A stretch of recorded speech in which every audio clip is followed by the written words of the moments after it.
Olá, eu sou Guilhermo Meister, eu sou engenheiro mecânico formado na Federal do Paraná. Fui atleta de ciclismo, tive alguns bons resultados, como por exemplo 4 títulos de campeão brasileiro na categoria Júnior. Depois também como Master continuei pedalando, tive também alguns bons resultados, como por exemplo campeão do desafio da subida da Serra do Rio do Rastro. Eu estou estudando Educação Física, bacharelado na PUC Paraná, e estou fazendo um estágio com o Alex Montanha, que me convidou para fazer aqui um bate-papo com vocês sobre a minha experiência no ciclismo. A primeira reflexão que eu quero trazer aqui para vocês é: por que pedalar? Existem muitos bons motivos para isso. Um deles é saúde, emagrecimento. Não é novidade para ninguém que existem muitos benefícios para a saúde para quem pedala. Melhora o sistema cardiorrespiratório, é muito bom para emagrecimento, melhora a resistência e força muscular. Ele é um regulador de pressão arterial, regulador de glicemia sanguínea. É um esporte que gera um baixo impacto nas articulações, diferente da corrida, diferente do futebol, por exemplo, e alivia o estresse do dia a dia.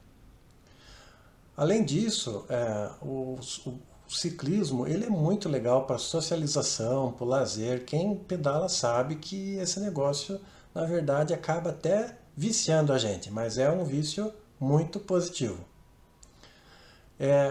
Outro aspecto é meio de transporte, né? A bicicleta é um meio de transporte barato, econômico.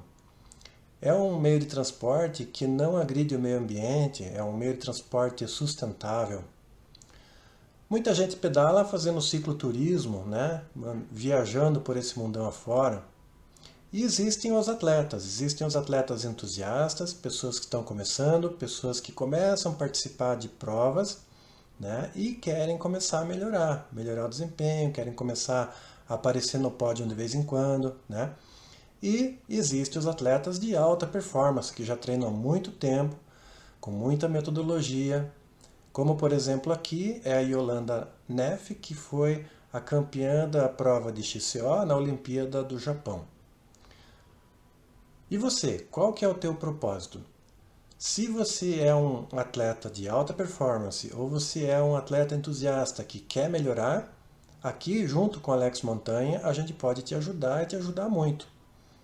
Então eu vou te mostrar aqui algumas coisas. Primeiro, pela nossa experiência, quais são os 4 fatores de sucesso para melhoria de performance no ciclismo? Primeiro lugar, ter um objetivo claro.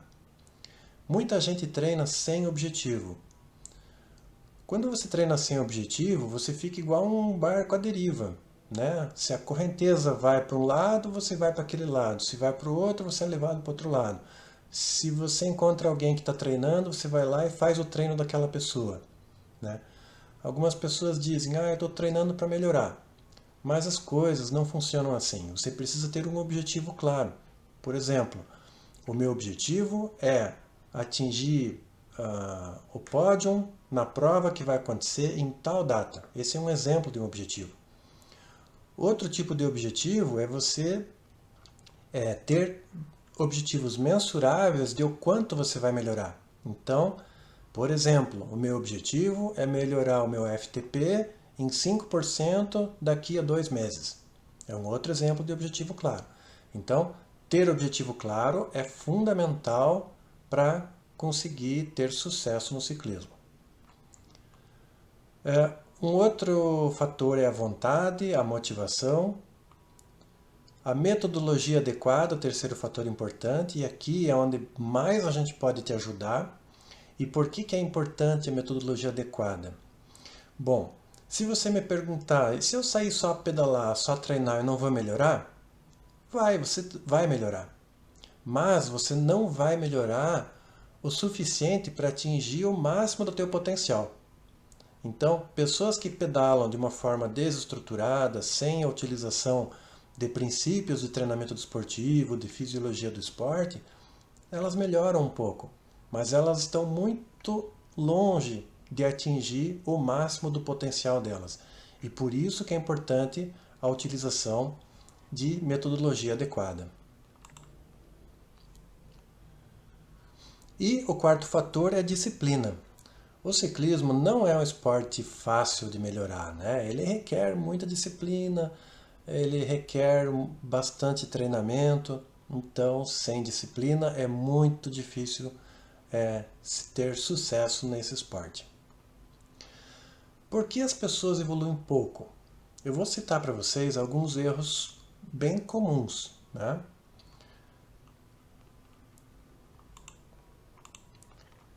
Então, o primeiro deles, muito comum, por incrível que pareça, são pessoas que treinam sempre igual. Então, aqui em Curitiba, por exemplo, existe um lugar que o pessoal treina, que é ir até o pedágio, na BR-277. Então, eu conheço pessoas que treinam durante anos seguidos, vão até o pedágio e voltam, né? Sempre o mesmo treino. E aí isso me faz lembrar uma frase bem famosa do Einstein, né? O que ele falou? Ele falou assim, insanidade é continuar fazendo sempre a mesma coisa e esperar resultados diferentes. Então, mas, por incrível que pareça, muita gente faz sempre a mesma coisa e espera ter um resultado diferente. Então, não dá certo, né? Outro erro muito comum que eu vejo é volume muito alto. Muitas pessoas ainda têm um conceito, às vezes um conceito que vem de boca em boca, de pessoas mais antigas, né? E treinam um volume, uma duração muito alta, além do necessário. E não é assim que quanto mais você treinar, melhor você vai ficar. Para tudo existe um limite, né? Então esse é um erro bem comum. Um outro erro é pessoas que treinam forte e constante. Eu já vou explicar por que o forte está entre aspas. Então o cara sai treinar, sai de casa, um treino, por exemplo, de 2 horas. Ele dá o máximo que ele consegue durante 2 horas e chega em casa e olha lá no Strava e vai ver qual que é a média que ele fez. E todo dia que ele sai treinar, ele tenta treinar muito forte, né? Por que o forte está entre aspas? Porque quando a pessoa tenta treinar no máximo da intensidade dela durante, como o exemplo que eu dei, 2 horas, para tudo tem um limite. Então, ela não vai conseguir atingir intensidades muito altas. Ela vai num ritmo, na verdade, médio durante 2 horas, né? Só que o que acontece numa prova? Numa prova existem vários momentos onde a intensidade vai lá em cima, vai no limite.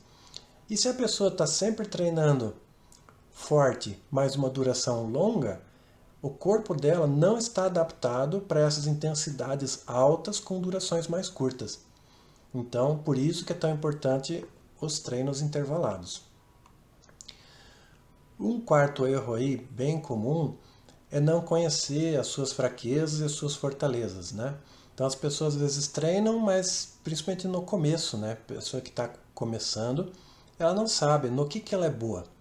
Oh, eu sou bom no sprint, eu sou bom numa montanha, eu sou bom em manter um passo forte durante um período longo.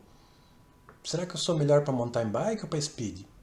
Então, as pessoas não conhecem essas suas fraquezas e aí elas não fazem um treino para melhorar as suas fraquezas, né? Então isso também é um erro bastante comum. E também um outro erro é não treinar com a dose certa, eu quero dizer aqui com a intensidade certa, próximo das provas.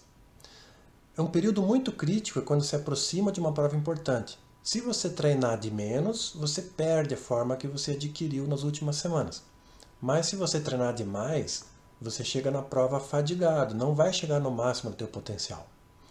Então, nós utilizamos modelos, metodologia, indicadores, de tal forma que a gente consegue calcular e fazer com que o atleta treine no estímulo adequado para que ele chegue no dia da prova no máximo do seu potencial.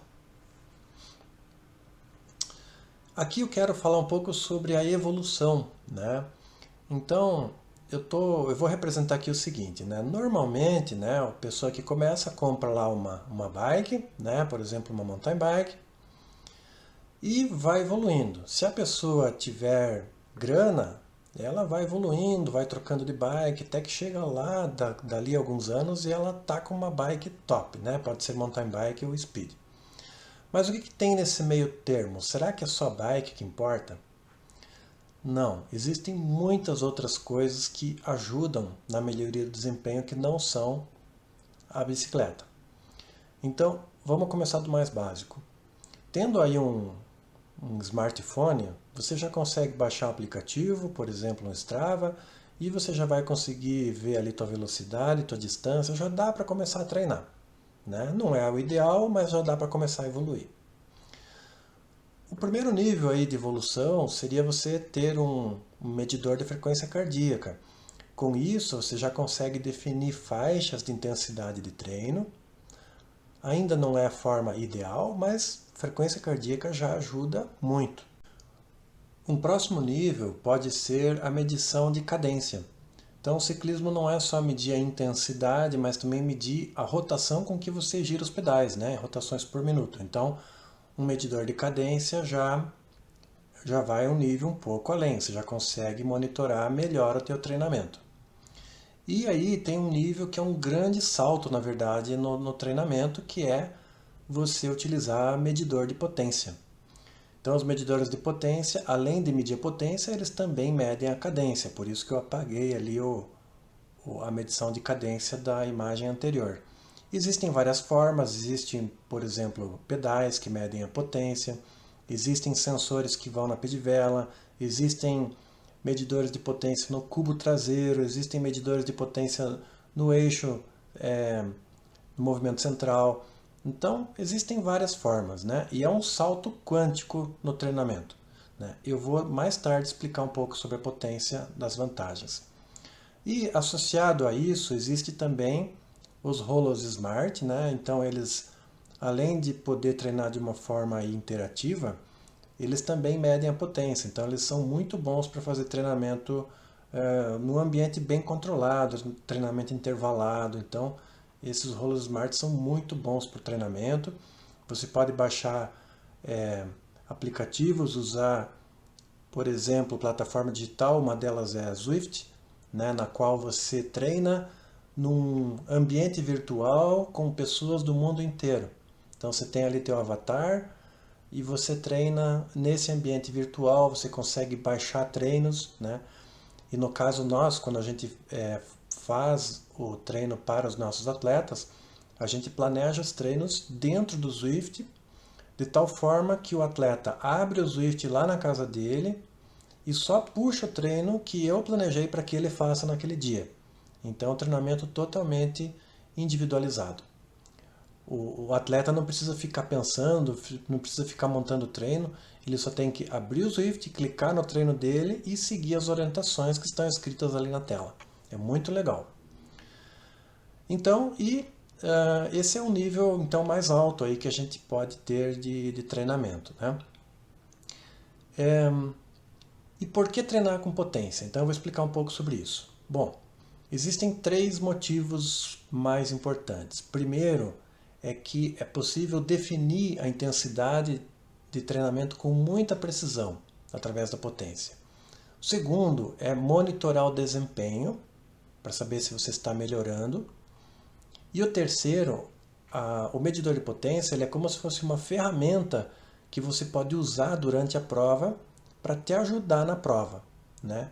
Realmente uma ferramenta estratégica, eu vou explicar mais tarde. Bom, vamos por partes. Então, quais são as vantagens de treinar com potência? Indo para aquele primeiro assunto que é da intensidade de treino, né? Então, quando a gente compara a frequência cardíaca e potência, é muito melhor você definir intensidade de treino com a potência. Porque a frequência cardíaca ela é uma medição indireta. Na verdade, quando você mede a frequência cardíaca, você mede de uma forma indireta o esforço que você está fazendo. Você está medindo a quantidade de vezes que o coração está batendo, né, e está bombeando o sangue ali para fazer a troca gasosa lá no pulmão. Mas não é realmente o esforço. E com a potência é diferente. A potência, você mede a força e a rotação que você aplica nos pedais. Então é muito preciso. Um outro motivo é que a frequência cardíaca tem influências externas. Então, muitas vezes, se você tomar muito café, aumenta a tua frequência cardíaca. Frequência cardíaca tem influência do quanto você dormiu na noite anterior, da umidade, da temperatura. Então, são muitas variáveis externas de tal forma que a frequência cardíaca, especialmente para zonas de intensidade alta, não é a melhor forma de treinar. E também a frequência cardíaca ela tem um atraso, ela tem um delay, e eu vou explicar um pouquinho melhor isso aí. Eu montei aqui um esquema representando um treino no qual eu estou dando um zoom aqui em um tiro de 3 minutos em Z5. Então quem treina com planilha já vai entender melhor aqui o que eu estou mostrando. Quem ainda não treina talvez fique um pouco confuso, mas por favor tenha um pouco de paciência. Então, aqui nas cores a gente está vendo diferentes faixas de intensidade de treino, Z1, Z2, Z3, Z4, Z5. Né? Como é um tiro de 3 minutos, então aqui é o início do tiro de 3 minutos e aqui é o final do tiro de 3 minutos. Né? E o atleta, então, ele tem na planilha dele que ele tem que, quando chegar nessa flecha aqui, ele tem que aumentar muito a intensidade e ir direto lá para o Z5, porque o objetivo dele é treinar durante 3 minutos aqui na faixa do Z5. Tá bom?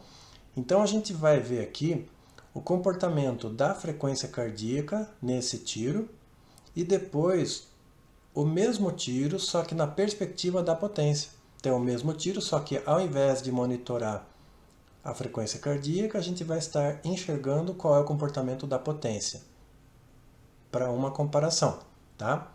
Então vamos lá. O atleta está treinando ali no Z3, né, uma intensidade aeróbica moderada, e a linha vermelha está mostrando a frequência cardíaca. Né? Então a frequência cardíaca está estável. Quando chega no início do tiro, ele aumenta abruptamente a intensidade, mas a frequência cardíaca não aumenta na mesma proporção, porque ela tem um atraso. Então ela demora para chegar lá no Z5. Quando chega aqui na flecha, o atleta para de aplicar a força, ele pode até parar de pedalar, mas a frequência cardíaca continua um período um pouquinho alto e depois ela começa a descer. Né? E agora vamos olhar o mesmo tiro, só que o atleta não vai monitorar a frequência cardíaca. Nós vamos enxergar aqui o que acontece com a potência, mas no mesmo tiro. Então vamos lá. Agora em preto, então o atleta está numa potência equivalente a Z3. Chegou no início do tiro, o que acontece? Quando ele faz força, a potência instantaneamente vai lá para cima. E ele enxerga na tela do Garmin dele que ele está em Z5. E quando chega no final do tiro, ele, por exemplo, para de pedalar, né? Ou vai para um Z3 e a potência abaixa abruptamente. Então, vamos lá, vamos comparar aqui a linha vermelha com a linha preta. A linha vermelha mostra o quê? Que no início do tiro, aqui, ó, se o atleta olhar a sua frequência cardíaca, ele treinou todo esse período aqui em Z3, treinou todo esse período aqui em Z4 e só treinou em Z5 nesse pedacinho aqui, ó. Mas na verdade o objetivo dele era treinar em Z5 todos os 3 minutos. Então, quem olha a frequência cardíaca, se um treinador vê essa frequência cardíaca depois que o treino já foi feito, fica difícil para ele interpretar o que realmente aconteceu aqui. Ele não sabe se o atleta efetivamente estava em Z5. Né? Já se você olhar da perspectiva da potência, a hora que chegou aqui no início do tiro e o atleta aumentou a intensidade, instantaneamente a potência foi para o Z5. E é mais ou menos assim que a gente enxerga os dados depois. A potência alta durante os 3 minutos. Aí ele alivia, a hora que ele alivia, imediatamente a potência cai. Então, quando o treinador avalia esses dados mais tarde, ele vai ver que o atleta ficou os 3 minutos em Z5. Isso não é só para o treinador conseguir identificar o que o atleta fez, mas também para o próprio atleta, porque a frequência cardíaca pode confundir o atleta. Imagine o atleta que está ali olhando na telinha do Garmin, né, um tiro de 3 minutos. Quando tiver aqui, ó, vamos dizer que aqui já passou 1 minuto, ele fala, cara, eu estou ainda em Z4, mas eu deveria estar em Z5. Ele acha que está treinando errado, mas na verdade ele está treinando certo. Então eu trouxe aqui nesse exemplo, né, o comportamento das duas curvas. É claro que na prática as linhas não são assim tão retinhas, né? Quando você olha lá o dado, isso aqui ele vai, sobe, desce e tal, mas o que eu estou representando aqui é que a potência ela é muito mais estável, muito mais constante a linha aqui do que a linha da frequência cardíaca, né? Esse exemplo que eu dei foi um tiro de 3 minutos, mas imagine um sprint. É ainda mais vantajoso se usar potência, porque num sprint de 10 segundos, de 15 segundos, quando você olha a frequência cardíaca, aquilo não diz nada. Você pode estar com a frequência cardíaca extremamente alta, mas o teu sprint pode ser que não foi tão forte. Então, como é que você sabe se você está na intensidade adequada? Com a frequência cardíaca, você não sabe. Com a potência, você sabe. Então, você começa a dominar os teus treinos e você começa a treinar na faixa correta. E aí sim você vai melhorar a sua performance, né? Então, vamos lá, vamos para frente. Então, quais são as vantagens treinando com potência? O segundo, né, a primeira eu já falei, da intensidade de treino. A segunda é monitoramento do desempenho. O que acontece? Frequência cardíaca não mensura desempenho. Você pode estar com a tua frequência cardíaca em 190, pode estar lá nas alturas, mas você pode estar tendo um resultado péssimo. Ou ao contrário, às vezes você pode estar com a frequência cardíaca extremamente baixa, mas está tendo um resultado bom. Então a frequência cardíaca não mede desempenho, mas a potência mede, e mede com precisão. Então se eu faço um teste hoje de potência e vejo qual foi a potência que eu consegui aplicar, por exemplo, durante 5 minutos, daqui a 2 meses, depois de um período de treinamento, eu aplico o mesmo teste, eu vejo exatamente qual foi a melhoria que eu tive de performance, né? Sem influência de vento, né? Porque eu estou medindo potência, estou medindo realmente o esforço que eu estou aplicando nos pedais. Então, monitoramento de desempenho, potência é o que existe de melhor. E o terceiro motivo é o apoio em provas. Então, existem várias formas de a medição de potência te apoiar de uma forma estratégica nas provas. Eu vou dar aqui um exemplo, né? O atleta que treina com potência, ele começa a se conhecer muito bem. Então, ele sabe durante quanto tempo ele aguenta manter aquela potência naquela intensidade. Então, por exemplo, se ele estiver... Vou falar da subida da serra do Rio do Rastro, que eu estou me lembrando agora daquela prova que eu comentei com vocês que eu ganhei. Era uma prova onde o vácuo não era, na verdade não fazia diferença nenhuma o vácuo, porque é uma prova lenta, né? É uma montanha. No início da prova, tinha lá um adversário que estava muito forte. Eu comecei a acompanhar esse adversário.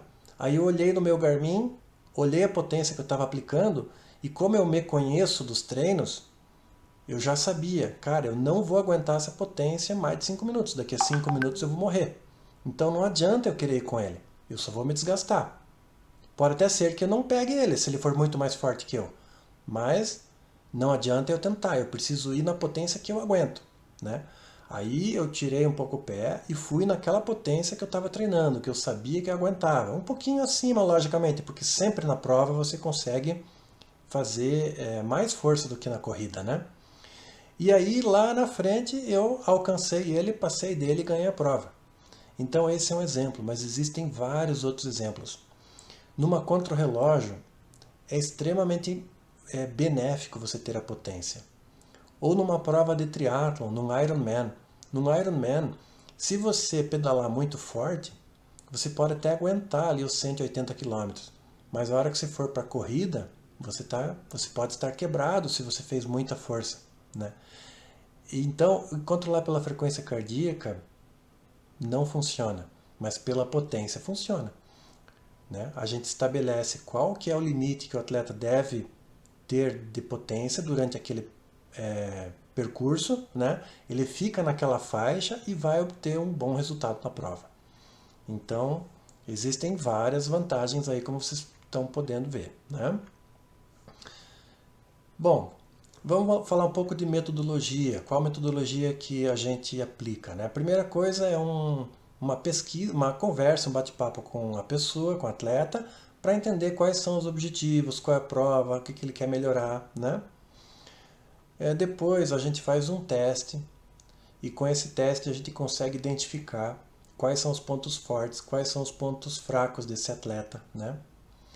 Aí a gente define os objetivos muito bem, tudo muito bem mensurável, né? Não só objetivos de eu quero pódio em tal prova, mas sim o quanto eu vou melhorar, né? Números. E um treinamento totalmente individualizado, né? Porque um dos princípios do treinamento desportivo é que é da individualidade, né?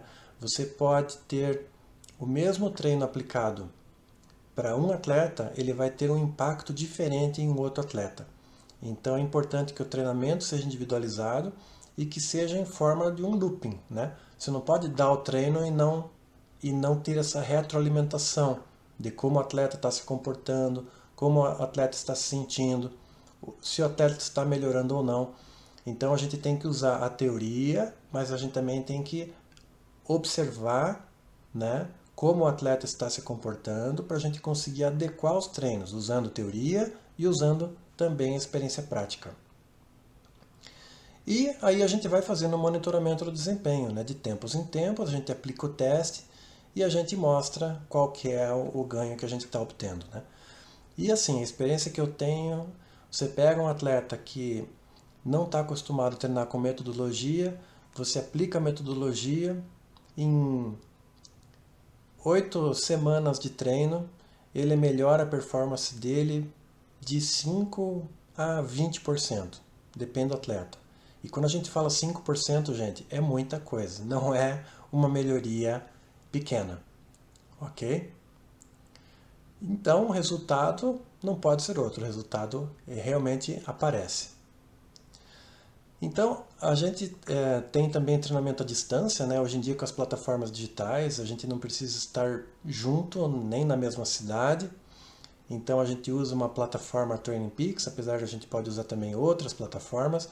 Nessa plataforma a gente faz o treino, o atleta só abre a plataforma e vê qual que é o treino que ele tem que fazer, realiza o treino, os dados são carregados, né, na nuvem, e eu na minha casa avalio aqueles dados e vou monitorando o atleta, e isso vai retroalimentando os próximos treinos. Nós temos um software chamado WKO5, que é um software muito poderoso de análise de dados. E também uma especialidade nossa é trabalhar com rolos Smart, né? Eu treino com rolo Smart há muitos anos, desde 2014. Então eu tenho bastante experiência nessa área e sei montar treinos muito apropriados no rolo Smart. E especialmente em cidades que têm um trânsito perigoso, ou em cidades que são muito frias, existem várias vantagens de se treinar no rolo, né? Eu acho até que o ideal não é só o rolo, mas, por exemplo, eu conheço muitos atletas que conseguem se dar muito bem, treinando dias de semana no rolo, né? Fazendo treinos intervalados, muito focados, e nos finais de semana indo para a estrada. Pessoal, é isso que eu tinha para passar para vocês. Infelizmente a gente não está presencialmente, então eu não consigo responder as perguntas, né? Mas o Alex Montanha vai respondendo as perguntas de vocês aí. E qualquer coisa, entre em contato comigo aí via Alex e a gente vai respondendo todas as dúvidas, tá bom? Muito obrigado, espero que eu tenha contribuído um pouco com vocês nessa jornada aí que é o treinamento de ciclismo. Grande abraço, pessoal!